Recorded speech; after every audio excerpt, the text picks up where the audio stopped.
guys, and welcome to another video of Life of Cindy.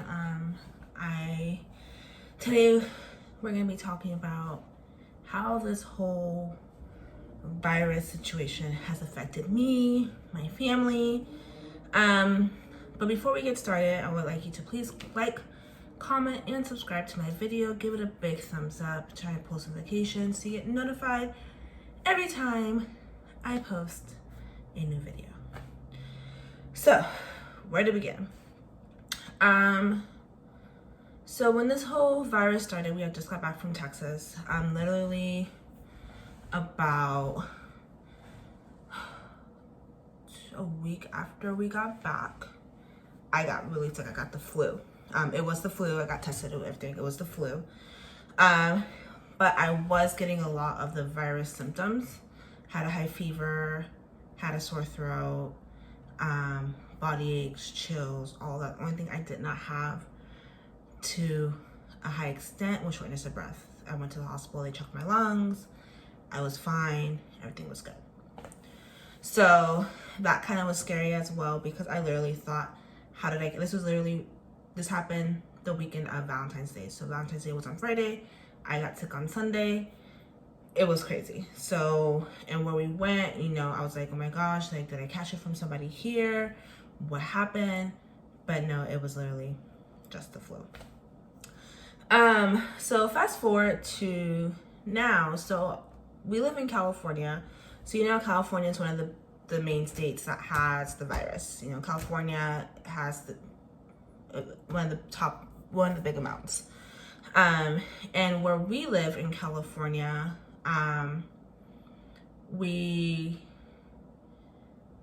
where we used to live in California, so I can kind of tell you where we live. We lived in the Bay Area.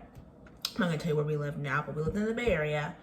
And majority of those, from what I was reading in articles, so don't quote me on things, but I was reading articles, majority of that, the number that we had came from the Bay Area, and then LA and other cities surrounding. So right before we moved, we moved out of the Bay Area just this Monday, because we already had an apartment, everything was set up, like we already kind of had our, this was set up for weeks, so we already knew we were moving on this date. So right when that happened, that's when the Bay Area had put in a shelter in place. So basically their shelter in place is you can basically stay in your home unless you want to go for a quick little walk your dog, or go to the stores to get essentials like food and things like that.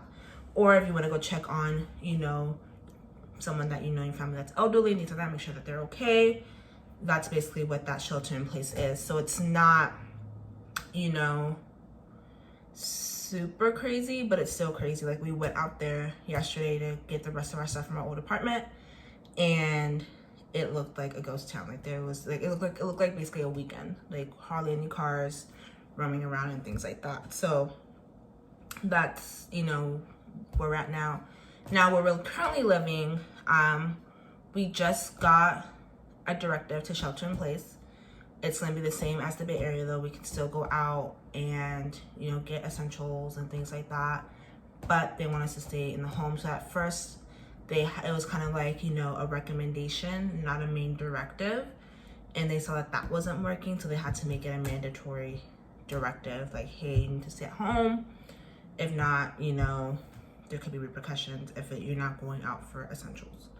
It's technically, they're saying in the articles that I'm seeing, that's not a legal shelter in place, like the legal shelter in place, but it's close to it. It's basically just keep people safe, so we can try to control this as much as possible. Where we're living at right now, we don't have a high number of cases, or a number of mortalities or fatalities, I'm sorry, from the virus, but it's still out there, and at this point they want to take precautions. And in the state of California, they're saying right now that school may not resume, but they're not too sure yet. I don't have kids, so I'm not too much into that, but I do have a lot of nieces and nephews, and I have siblings, so we'll see what happens. So back to how this is affecting me. So since we moved, I had to stop working because my job was in the Bay Area. It's very hard right now for me to find a job. I am still looking. I've been applying to a lot of remote jobs. I've been applying just to regular jobs because places were still open where I was living. And just, I've applied to a lot of jobs lately and it's just not happening. Haven't heard back. I've been applying since February and haven't heard back. So that's where I'm at with that. That's how it's affecting me in one sense.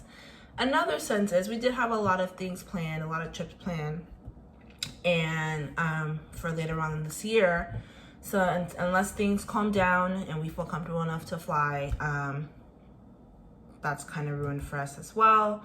One of the big things was my sister's graduation party. She's graduating from high school, and so my parents were throwing her a party, and we may not make it to that because we are kind of in the epicenter of this whole situation, like, one of the main states that have it. So my mom has a low immune system. I'll say like that and put her business out there, but she has a low immune system, and I don't want to go out there and potentially we get her sick or put my grandmother or my family in danger because we don't know if we have it. We don't have symptoms. We don't know what's going on. Like I said, I don't, what I had before was the flu. We don't carry symptoms now. We don't have a cough. We don't have a fever. We don't, we're fine. But then again, we do understand that sometimes this virus does not show symptoms. So we want to make sure that we keep everybody safe as best way as we can. And it's just, the reality of it. Now, I do understand that this is a scary situation. This is a situation that we don't know what's going to happen, what the outcome of this is going to be, how it's going to affect us in the long run. I know people are losing their jobs, or, what I do like is that people, if they're being told, hey, we have to, there's no work for 2 weeks, they're still paying them, and then how the government's trying to, with the stimulus package and things like that. We can only hope for that because we don't know if it's a guarantee, but we can only hope with that.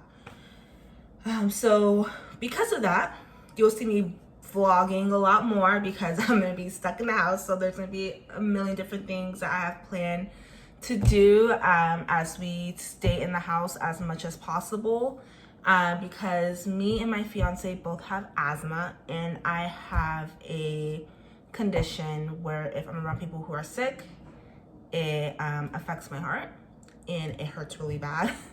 So it's best if I just stay in the house and keep safe and take my vitamins. We're taking vitamin D, I drink a lot of orange juice, we're taking vitamin C and vitamin K, which is supposed to kind of help your immune system and your immune ability.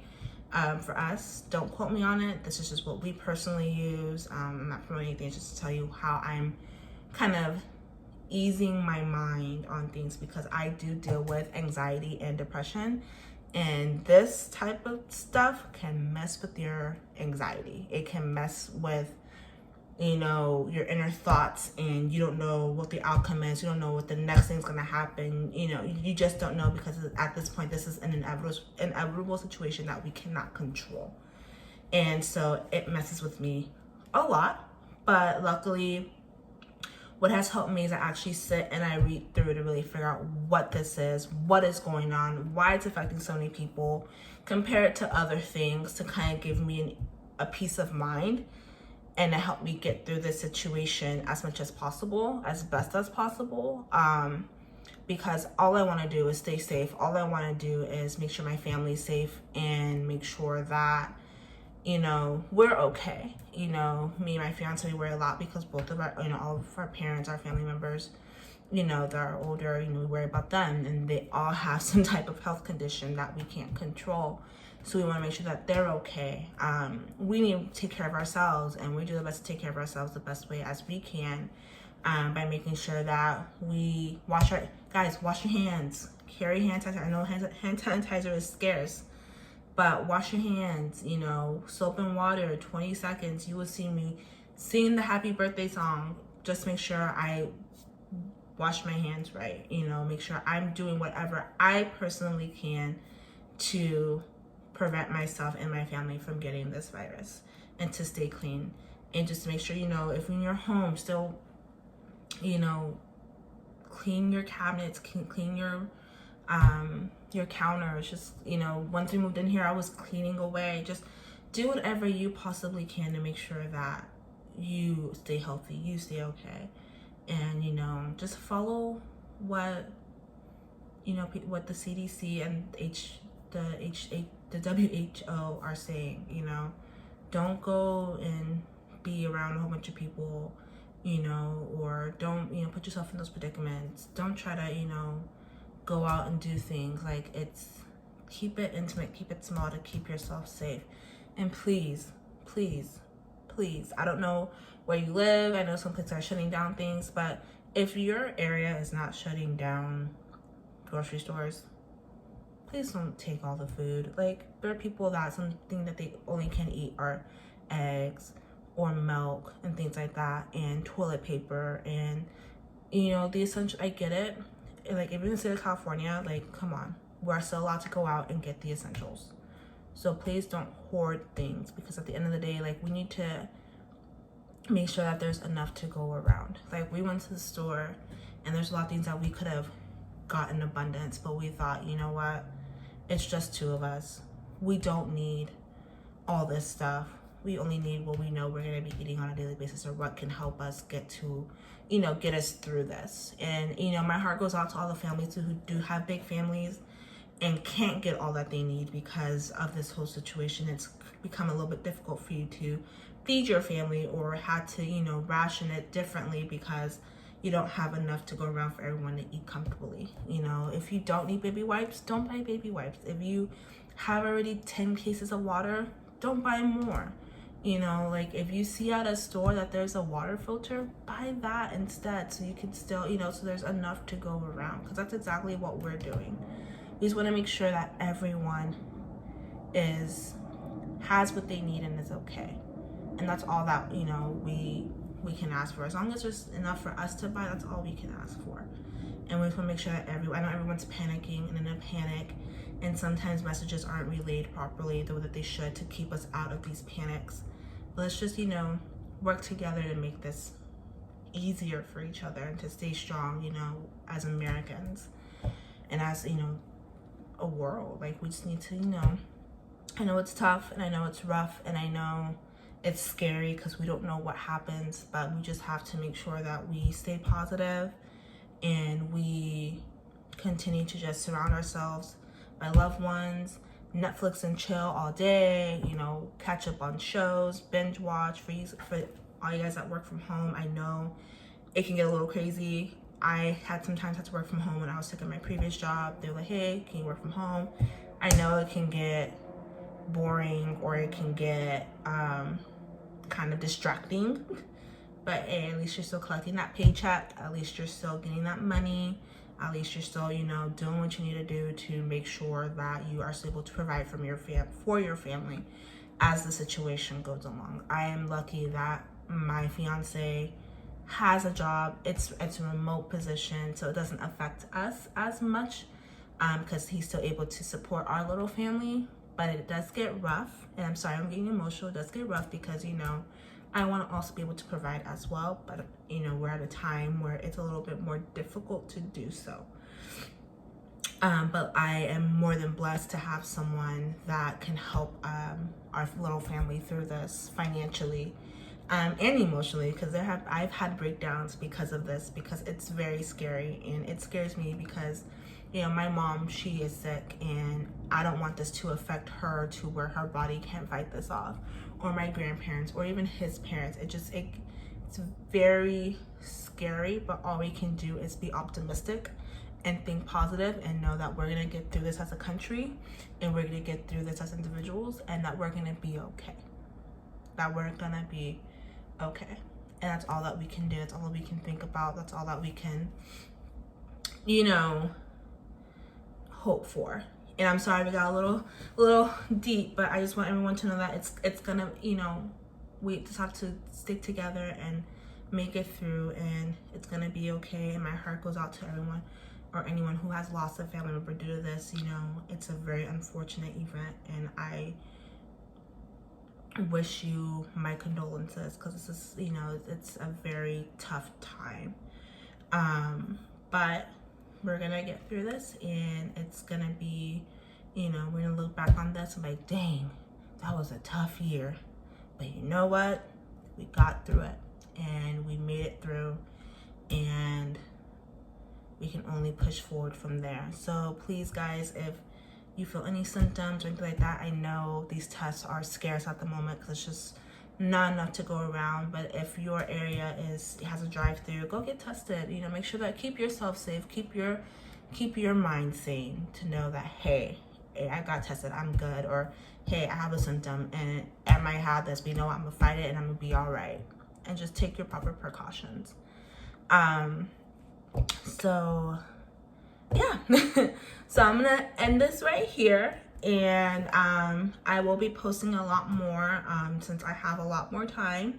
You can see in the background, we moved into a new apartment, as I said earlier. So once we get everything settled, get boxes out the way, get things thrown away, and things like that, excuse me, I'm definitely going to give you guys a proper apartment tour, a before and after, because we are gonna get a lot of new furniture, and we're gonna get a lot of, you know, new things to match this apartment. This apartment is probably the nicest apartment we've had as a couple, and we want to make this our home because we might be here longer than a year, longer than our lease. We don't know yet. You know, our next step is to buy a home, but we want to be married and have kids and do all that fun jazz. So before we move on to that, we just, you know, want to make this our home because the last couple apartments haven't really felt homey as we would like. So we want to make this our home and make this something that,